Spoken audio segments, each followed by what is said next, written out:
Jepang mengalami situasi kritis setelah para remajanya tidak mau menikah cepat dan memiliki anak. Sekarang, malah para pensiunannya berbondong-bondong menjadi kriminal dan masuk penjara. Artinya, yang muda masih senang bebas, yang tua malah senang hidup di balik jeruji besi penjara. Lebih anehnya lagi, wanita jompo yang jalan pun sudah tidak benar, ikutan menjadi kriminal dan diangkut ke dalam penjara. Peraturan hukum tegas tidak pandang bulu di Jepang memang sangat keras. Kriminal sekecil apapun tetap penjara. Alhasil, Jepang kritis, regenerasi generasi muda akan terhenti, dan saat ini Jepang menjadi negara kedua di dunia yang penduduk tuanya berjibun alias terbanyak di dunia. Apa alasan para usia lanjut lebih suka di penjara? Inilah dia faktanya yang akan membuat kalian semua tidak percaya mendengarnya. Alasan menyedihkan, para orang tua lanjut usia di Jepang memilih jadi kriminal. Nomor 10, demi makan gratis. Beberapa orang lanjut usia, salah satunya adalah Tashio Takata contohnya, seorang pria berusia 69 tahun, terlihat jauh dari citra negatif yang biasanya dikaitkan dengan penjahat atau narapidana berulang-ulang. Namun, pada kenyataannya, Takata adalah seorang penjahat. Dia memulai karir kejahatannya ketika memasuki usia senja. Meskipun kejahatannya tidak tergolong berat, dia melakukan tindak pidana ringan yang cukup serius sehingga harus masuk penjara dan mendapatkan makanan secara gratis di sana. Saya kehabisan uang, tiba-tiba ide itu muncul. Saya bisa tinggal dan makan gratis di penjara, kata lelaki tua tersebut, mengungkapkan alasan dibalik tindakannya yang tidak lazim.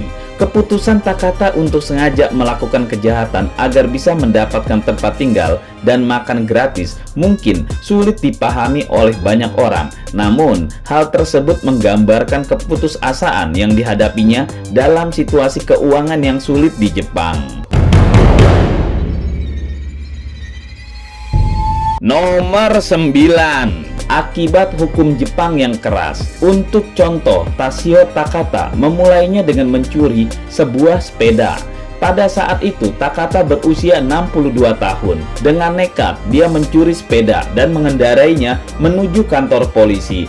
Tanpa ragu, Takata mengaku kepada petugas bahwa dia baru saja mencuri sepeda tersebut. Ini adalah contoh dari beberapa kasus ringan yang diperbuat beberapa orang-orang lanjut usia untuk bisa masuk ke dalam penjara. Akibat perbuatannya itu, Takata dihadapkan pada proses pengadilan dan akhirnya dijatuhi hukuman penjara. Di Jepang, hukum ditegakkan dengan sangat tegas dan keras. Bahkan untuk kejahatan sekecil apapun, mencuri sepotong roti pun dapat berakhir dengan hukuman penjara selama 2 tahun. Oleh karena itu, Takata akhirnya harus mendekam selama setahun di penjara sebagai akibat dari tindakan pencurian yang dilakukannya.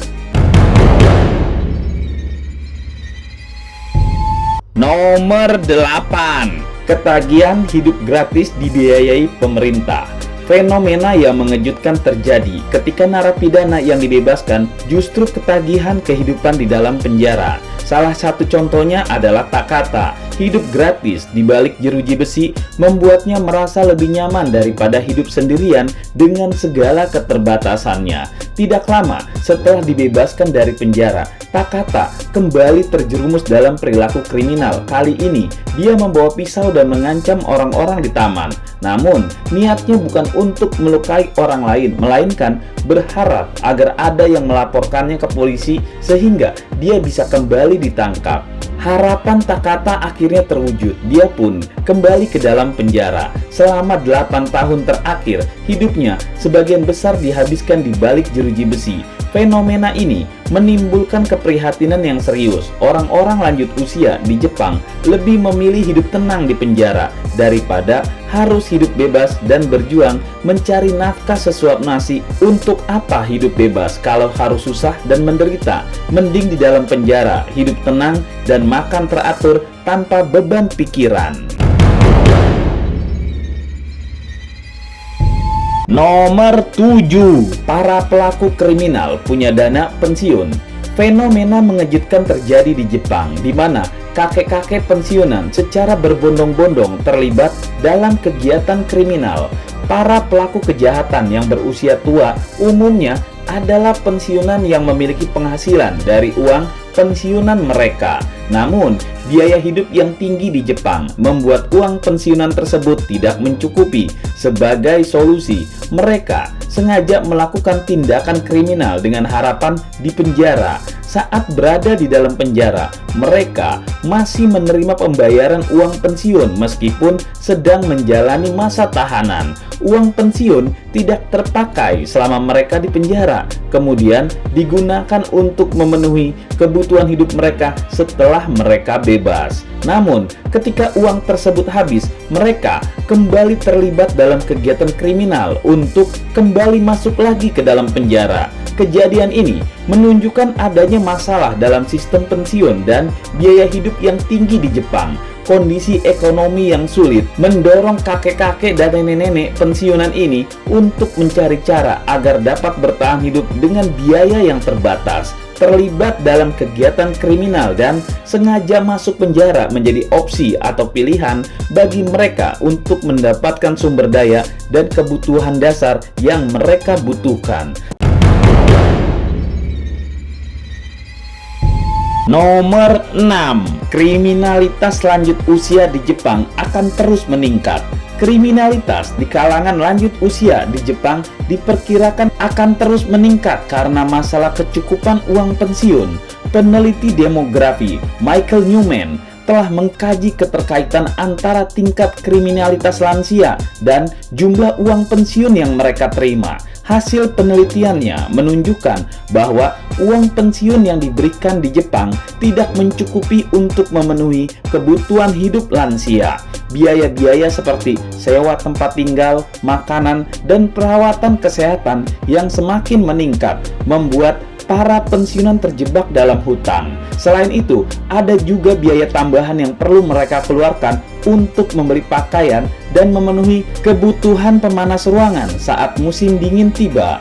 Dalam upaya untuk tidak menjadi beban bagi anak-anak mereka, para pensiunan seringkali merasa tidak punya pilihan lain selain mencari jalan untuk masuk ke dalam penjara jika mereka tidak mampu bertahan hidup dengan uang pensiun yang mereka terima.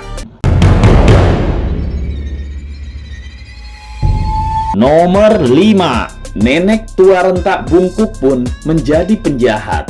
Keadaan semakin menyedihkan di mana para nenek tua renta yang tertatih-tatih juga terlibat dalam kegiatan kriminal. Salah satunya adalah Keiko, seorang perempuan berusia 80 tahun yang mengakui bahwa dia tidak akur dengan suaminya dan tidak memiliki uang sama sekali. Oleh karena itu, dia sengaja mencuri barang di toko dengan harapan dipenjara. Setiap kali dia dibebaskan, dia mengulangi perbuatannya untuk kembali masuk ke dalam penjara.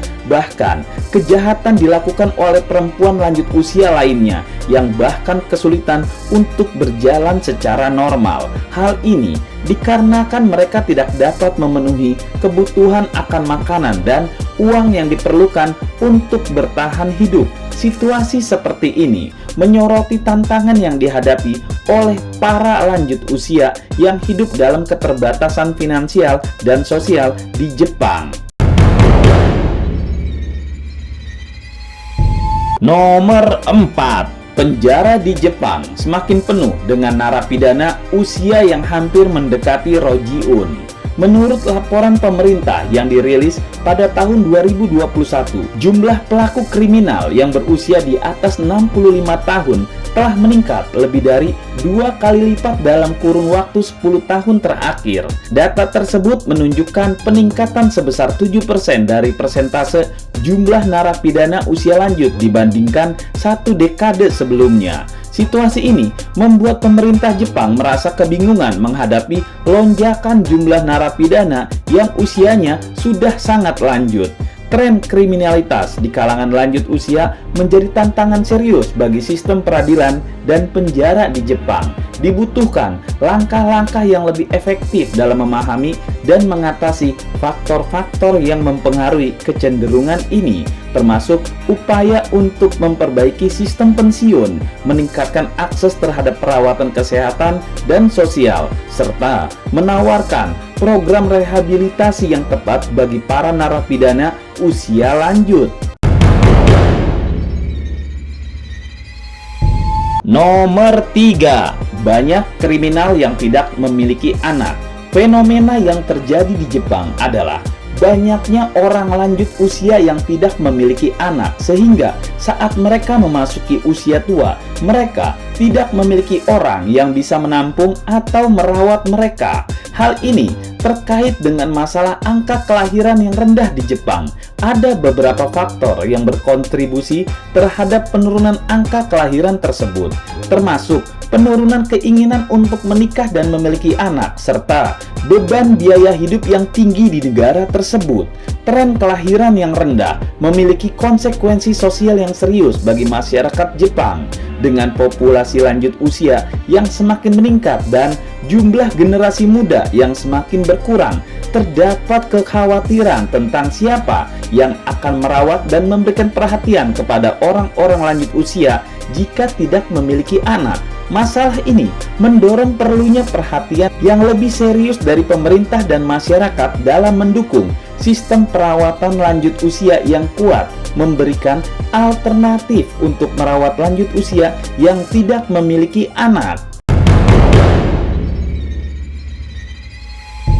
Nomor 2, Jepang krisis regenerasi. Jepang sedang menghadapi krisis regenerasi akibat tingkat kelahiran yang rendah dan populasi yang terus menua. Dengan populasi sekitar 125 juta orang, Jepang telah lama berjuang untuk memenuhi kebutuhan yang semakin meningkat dan populasi lanjut usia yang terus bertambah. Situasi ini telah memaksa sejumlah lanjut usia untuk tinggal di penjara sebagai solusi sementara. Tingkat kelahiran yang melambat di Jepang dapat dikaitkan dengan berbagai faktor, termasuk kenaikan biaya hidup yang tinggi, semakin banyaknya wanita yang memasuki dunia kerja, dan perubahan preferensi masyarakat untuk memiliki anak di kemudian hari. Konsekuensinya, negara ini menghadapi tantangan dalam menjaga keseimbangan antara jumlah penduduk usia muda dan lanjut usia, serta memastikan adanya sumber daya yang cukup untuk memenuhi kebutuhan masyarakat yang semakin tua. Pemerintah perlu upaya untuk menciptakan kebijakan dan program yang mendorong tingkat kelahiran yang lebih tinggi dan menciptakan lingkungan agar penduduknya mau memproduksi anak, agar regenerasi populasi yang lebih sehat dan berkelanjutan di Jepang dapat terus berjalan.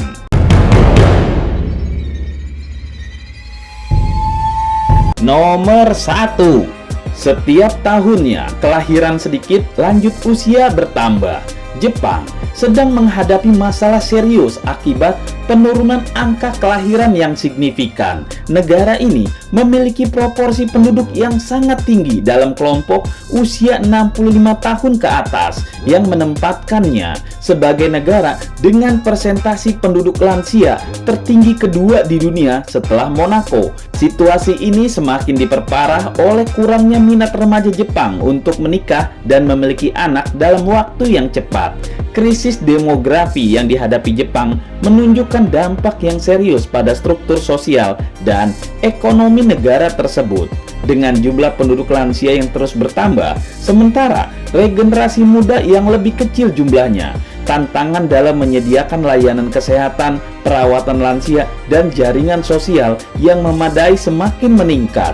Di samping itu, adanya peningkatan jumlah lansia yang masuk penjara mencerminkan kesulitan yang dihadapi oleh populasi lansia dalam memenuhi kebutuhan hidup mereka. Nah, itulah diskusi kita. Tulis di kolom komentar apa yang kamu pikirkan agar kita bisa mendiskusikannya lagi. Yang belum subscribe, jangan lupa subscribe dan aktifkan lonceng agar channel ini terus terbangun dan kamu menjadi yang pertama mendapatkan pemberitahuan video untuk diskusi-diskusi kita yang lebih seru lagi.